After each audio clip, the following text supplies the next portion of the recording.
That's right, Total Extreme Wrestling is finally back on the channel. Let's all celebrate. Nobody's cheering. Well, I'm happy that it's back. We're not continuing with either of the previous attempts at this we've had because we lost both of those saves. This one is already backed up in 3 places, so hopefully we're not going to be able to lose it completely. Just to give you some background on what we're doing, we have downloaded a new modified WWE database, so we're starting from the first week of July. I've made a couple of tweaks to the database as well for some storylines that I'd quite like to do further down the line, so they'll emerge as we see them emerge. And also this database, although it's the 1st of July, it doesn't really reflect any of the more recent storylines. So there's a few things that in our world haven't happened yet that have happened in the real world. So on this database, AJ Styles is still a heel. Enzo and Big Cass are still together. Braun Strowman has only just recovered from injury and hasn't made his return yet onto the roster. And there's a couple of other bits as well that, again, will emerge as they emerge. So strap yourselves in and welcome to a first episode in what will be a new ongoing Total Extreme Wrestling series. Oh, I'm excited.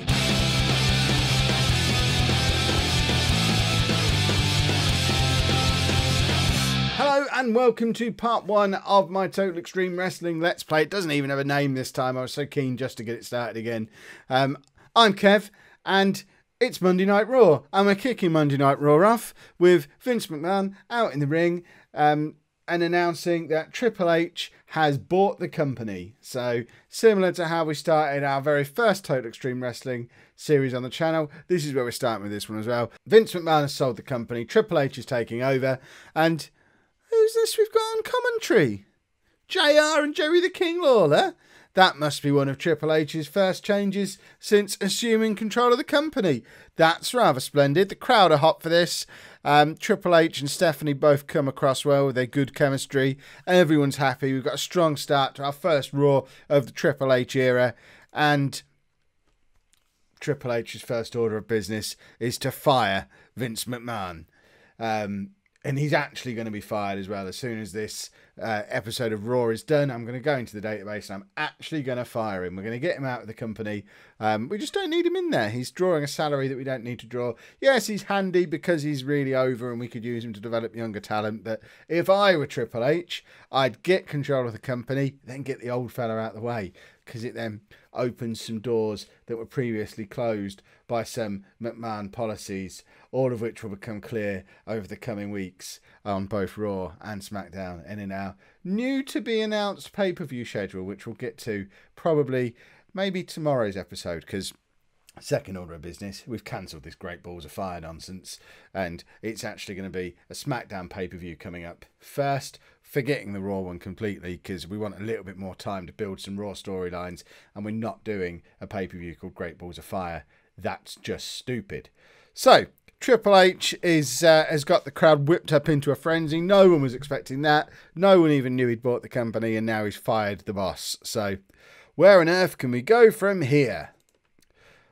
We go into Enzo and Big Cass. They haven't split up in real life. Enzo wasn't getting attacked by anybody. They're still together as a tag team. They have a little bit of a pre-match chat. There's a little bit of tension between them. I quite like the whole splitting them up thing that's happened in real life, but I don't want to just replicate the storyline myself. Interestingly, Big Cass not suited to his gimmick, so perhaps a heel turn's needed for Cass, but it's not something we're necessarily going to push the button on straight away. But Enzo and Cass are talking about how they are the best big man, small man tag team WWE could possibly offer. There is no big man, small man tag team that could ever come close. They've got a 7-foot monster. They've got a little jumpy around guy. There's just no competing with this. So out come Braun Strowman and Neville to team against Enzo and Big Cass, just because the idea of those two taking on the other two really amused me. We've been destroyed in ratings because none of these guys are particularly over. But as I've been learning, these mid-card matches, that doesn't necessarily matter so much. And it's all part of trying to build Strowman to be this dominant character that he already is in real life, but it's not really reflected in this database. I mean, he's got the lowest rating of anybody in this match, despite me booking him to be completely dominant and he scores the pin with a reverse choke slam on Big Cass. He's dominated the match, but because he's the least over of the four of them, gets the lowest rating. So we're going to have to take things a little bit slower with Braun Strowman than they've done in real life, because we need to build him up to the point where he's a credible main event heel, and that's going to take a little bit of time and a little bit of careful building. It won't always be in these silly little tag matches, but that one I just had to get out of the way because it amused me. These two aren't going to be a permanent tag team, and the fact that Enzo and Cass have been beaten by a just thrown together on the night tag team again starts to add some doubt as to where their future is as a team. And then we're backstage. Finn Balor's minding his own business, and one of the new guys to come over to Raw as part of this shake-up that we didn't know was happening. We're rebalancing some of the rosters. We've moved a few people down to NXT. All will become clear. And there's going to be a few new people coming in over the next few weeks. But the first and most notable change is that AJ Styles has moved over from SmackDown to Raw. Remember, AJ is still a heel. So he's moving over to Raw. And the first person he sees knocking around in a corridor is Finn Balor. They have a little bit of a look at each other. They can't really. They're trying to weigh each other up, deciding if they're friends or not. There's the little hint of maybe a little, no, not quite going to give it a too sweet jobby. And as you can see, I can't exactly hide it. I can't be subtle about it. We are starting a storyline here called Bullet Club that concerns these two. They expect to see these two together again fairly soon, but for now it's just glaring at each other in the corridor, not even exchanging much in the way of words, but the crowd are happy with it. We get a 78 as a rating, and Jerry Lawler letting the side down. Might have to get a proper announced team together. I just like the idea of JR and Lawler are both in the company. I've never had the chance to play with that before, so I wanted to see how they do here in 2017. So we don't want to turn either of them yet. I like the fact that it's right, we're not going to completely spoil this for you. One of these workers has a turn waiting to happen. Are you sure you wish to continue without addressing this? Yes, I'm sure, because I'm not going to tell you which one is potentially going to be turning at some point. And then we move on to another backstage segment, and this is the Hardys. There you go, we've called it the Hardys acting weird backstage. I can't believe any segment that involves the Hardys only gets a 63 as a rating. It starts off our broken Hardys storyline. They're not broken yet, but they're starting to show signs. They're dropping in a few more little hints that a breaking is afoot. And they're just being a little bit odd. Vanguard ones hovering around in the background. Perhaps not even in the air, just on a shelf in the background. You have to know what you're looking for to know that he's there. But it's there, just on a shelf. No one mentions it, but we know it's there. So they're just being a little bit weird with each other. We have gimmick changes waiting to happen. What gimmick change might that be? Who knows? Yes, we're going to continue without addressing the gimmick change. And we go into a one-on-one match. It's Jeff Hardy against Scott Dawson. Just because we needed to get Dawson doing something. Obviously, his tag team partner is out injured. So he's going to have a match, which should help give him a little bit of a boost against Jeff Hardy. Hardy, not as over as I expected him to be. I would have pictured Jeff Hardy as a major star who could start to build someone like Scott Dawson. Apparently not. Perhaps I need to look into these characters a little bit more when I'm planning these matches, because it looks... I mean, Hardy against Dawson, it's going to be a big boost for Dawson either way. A 60 is not a disaster for a mid-card match, but we do get a Jeff Hardy win against Scott Dawson, and there we go. We've started to sow a little bit of a Hardy's and revival, eh? Interesting. That might happen at some point. Who knows? And yes, we're still not going to we're not going to change Jeff Hardy's gimmick. And then we have another little backstage segment. This time we have Seth Rollins, Roman Reigns, and Dean Ambrose just knocking about backstage, having a bit of a chat about the old times. I can't believe, and perhaps I've missed this on Raw, but we've got all three of them on the same brand. They're all faces. And no one's acknowledging the fact that they used to be the Shield. And I think that's wrong. I'm not saying let's get the Shield back together, although that's a route that is interesting. But I am saying we've got all three of them on the same brand. They're all on the same side. They need to acknowledge the fact they've got this history together. So they just have a little bit of a chat about old times, and we score an 80. And he's blooming, I need to give my segments better names. There might be another little Shield, maybe Bullet Club kind of thing coming up at some point. Who knows? But we're starting to sow the seeds that there might be something happening with the Shield. Somebody needs to sort out better names for these storylines, because I'm giving everything away here. This is not good. Think, Kev, think.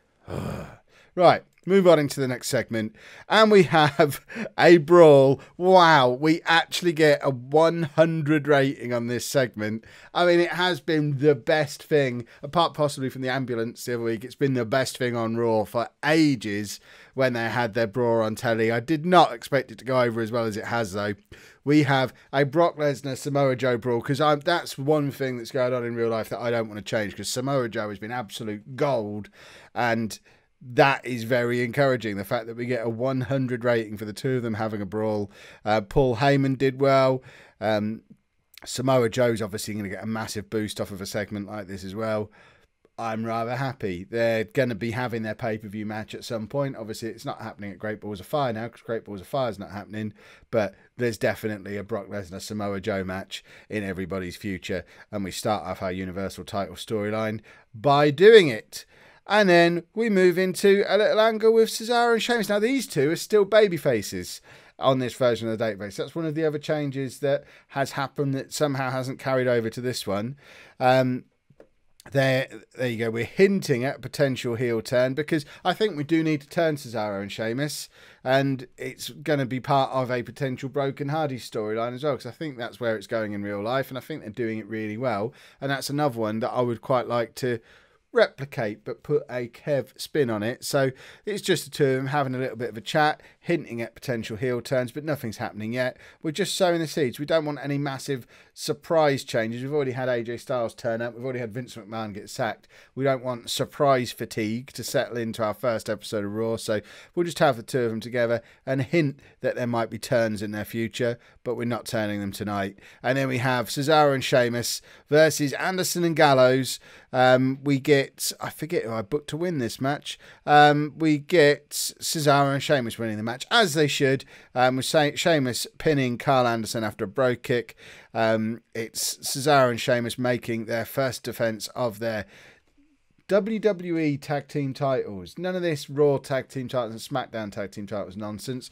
Triple H has announced this before the match. These are the WWE tag team titles. The others, they're the World Tag Team titles. We're going back to proper names for things, not least because Triple H and that big World title belt just look cool together. So we're not doing anything with the Universal title yet, because I quite like the red belt, but the World title is an idea to bring in at some point as well. But for now, we're changing the names of these silly tag team titles. You should be the World Tag Team Champions, not just tag team champions of a little show. It makes it seem less important. We're giving it some importance back again. So Sheamus and Cesaro defending their WWE tag team titles for the first time. And we've got two storylines kicking off here, because we've got different people from different storylines. We've got our Shield versus the Club storyline advances, and our Broken Hardy storyline advances without the Hardys even being involved in the match. So this is all rather splendid stuff. Gallows and Anderson work well together, although Carl Anderson wasn't particularly on his game. But the commentators were good again, which is good. And both Cesaro and Sheamus foreshadowing their future heel turns. But we obviously can't turn them against Gallows and Anderson because they are heels as well. We get a 69 for that segment. That's fine. I can live with a 69 for that. And then we get old Triple H is out in the ring again, and he's announcing that another one of our changes, when we'll just change the names of the tag titles again. We're doing some other changes as well. We're just going to have one women's title. We're going to unify the Raw Women's Champion and the SmackDown's Women's Champions, and the women wrestlers are going to be on both brands. They're not going to be stuck on Raw. They're not going to be stuck on SmackDown. They can just go across both brands. So that's why we have Alexa Bliss, Sasha Banks, Naomi, and Charlotte Flair all in the ring together.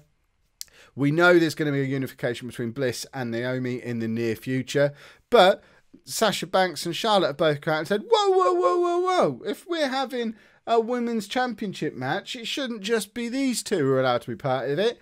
Everyone knows we're the two best women's wrestlers here in the WWE. Charlotte is still a heel, by the way. She hasn't had her face turned in this database. And they're trying to inject themselves into the storyline, into the match. Triple H is just leaving them to it. Look, for now, all I'm doing is telling you we're unifying. I'm not going to tell you when. I'm not going to tell you how. But for now, you just need to know these titles are being unified. There's going to be one women's title. And you might find out more on SmackDown tomorrow night because you're all going to be there because you're working twice a week now. Because we need to build these women's wrestlers up because they are not over at all. They need to be spending a lot of time in the ring with Triple H because he's going to drag them up with his overness.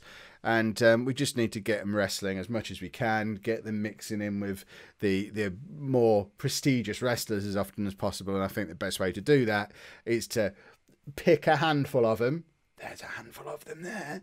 Pick a handful of them, get them wrestling a lot, get them working together a lot, get them fighting for one title regularly and build them and the title that way. Also, we've got the fact that the WWE women's title is a more prestigious belt in the database than either the Raw women's title or the SmackDown's women's title. So by consolidating into a more prestigious title, whoever holds that title is going to get a boost as well. That's the theory. The rating goes over well, and we start our women's title storyline. And then we have a pre-match interview with Bayley. She's got a match coming up, and she's just being asked what her opinion of it is. I've messed this up slightly because it was supposed to be Stephanie bumping into her backstage just to get some rub off of Stephanie, but it isn't. It's just Bayley on her own, so she's completely bombed on the segment. But never mind. Can't win them all. And now Bayley goes into a match against Mickie James. Mickie James does defeat Bayley because I just don't like Bayley. I'm sorry. I just don't like her. So we're just going to have her get beaten by people until she goes back to NXT. That might not be all I do with her, but for now, Mickie James is trying to inject herself into that women's title picture as well. She's the old hand of the women's division. She needs to be a part of things, and she's picked up a massive win against Bayley, which the crowd just weren't interested in. But JR and the King do drag it up a little bit. But the match itself, not very good. And then these lot were all around earlier in the show. Apart from this fella, where did he come from? Goodness me, Kevin Owens is back on Raw as well with his US title and announces, yeah, me and The Miz have swapped again. He's gone back to SmackDown. I'm here. I brought the title back with me. And all of these lot quite fancy having a slice of that title. But we end up having a bit of a confrontation the way, you know, how wrestling works. A bit of a four-way confrontation thing is going on. Seth Rollins and Finn Balor have already left for the night. They're on their way home. So that's why, despite them being involved with these guys earlier in the evening, I can't have that many wrestlers in one match. That's too many wrestlers. So these lot, they all want a go at Kevin Owens for his US title. He's not doing the open challenge yet. So for now, he just gets booked into a match. Yes, we don't want to turn anyone yet. He gets booked into a match where it's Kevin Owens and AJ Styles versus Dean Ambrose and Roman Reigns. So we're forcing these two to team together. And an unlikely pairing of Kevin Owens and AJ Styles. Both heels, remember, at the moment. And we get a 79 rating on the match. Reigns and Ambrose doing really well. Styles and Owens not quite so much. But Ambrose and Reigns worked really well together. Owens and Styles didn't really. And AJ Styles is starting to hint at the face turn that's happened in real life is going to be coming as part of our storyline as well. So lots and lots of clashing with Kevin Owens throughout the match. And at times, it was almost 3 against 1. It never came to blows between Owens and Styles. And it was actually Styles who took the pin in the end because you've got to keep your champion strong. Can't have someone pin Owens straight away because then they'll argue that they need a title shot. And we don't want any of that nonsense. So Styles gets a sympathetic defeat. He's fallen out with Kevin Owens, takes the defeat, and that is how we end our first night back on Monday Night Raw. No, we're not turning anybody in this match, although we're getting close. AJ Styles will be turning face in the very near future. He's dropping lots and lots of hints. Maybe even next week. Who knows? So, this is how our first Raw has turned out. I think a 76 for a first show is pretty decent. Yes, we don't have enough storylines going on. It's our first show. That's fine. But we've increased our popularity in 22 regions, lost popularity in 23. I can live with that for a first show. And we will be back later on in this week with our first SmackDown of the new series, and slowly moving towards our first pay-per-view, the name of which escapes me, but it's not Great Balls of Fire, that's for sure. If you've enjoyed that episode, please make sure you pop a like on there for me, subscribe to the channel if you'd like to see more, and thank you very much for watching.